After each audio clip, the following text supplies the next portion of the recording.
이재명 대통령이 조금 전 우리나라 정상으로선 9년 만에 국빈 자격으로 중국에 도착했습니다. 3박 4일의 일정 가운데 내일 시진핑 국가주석과 한중 정상회담에 관심이 쏠립니다. 베이징 현지에 나가 있는 취재기자 연결합니다. 홍민기 기자. 네, 중국 베이징입니다. 네, 이 대통령이 조금 전 베이징에 도착했다고요?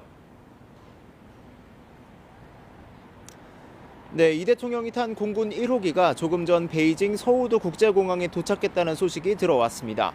우리 대통령이 중국을 찾은 건 2019년 12월 문재인 전 대통령 이후 6년여 만이고 국빈 방문은 9년 만입니다.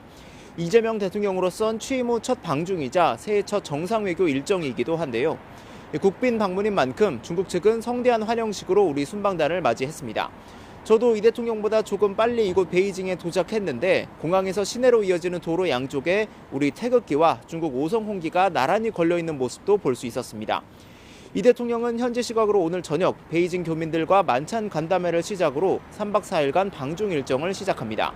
내일 오전엔 한중 비즈니스 포럼에 참석해 양국 경제계 인사들과 교류하며 경제 협력 방안 등을 논의합니다.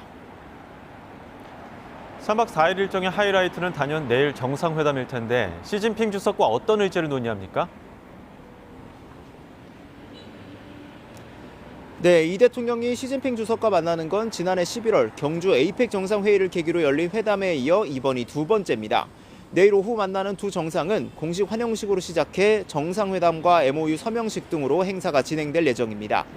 정상회담에서는 중국 내 비공식 한류 제한 조치인 이른바 한한령 완화와 중국의 서해 불법 구조물 문제가 논의될 전망입니다. 중국 측은 타이완 문제에 대한 한국의 지지를 요청할 수도 있는데 이 대통령은 중국 방문 전 CCTV와 인터뷰에서 하나의 중국 원칙을 존중한다고 밝힌 바 있습니다. 우리 정부는 북한 비핵화 문제에 대해서도 이번 회담을 통해 중국의 건설적인 역할을 당부한다는 방침인데요. 다만 중국은 최근 몇 년간 공개적으로 북한 비핵화를 언급하지 않고 있는 만큼 논의의 진전이 이루어질지는 미지수입니다. 이 대통령은 방중 4월째인 6일에는 중국 내 권력 서열 2위와 3위인 리창 총리와 자오러지 전인대 상무위원장도 잇따라 면담합니다. 이어 상하이로 이동해 마지막 일정으로 상하이 임시정부 청사를 방문하는데요.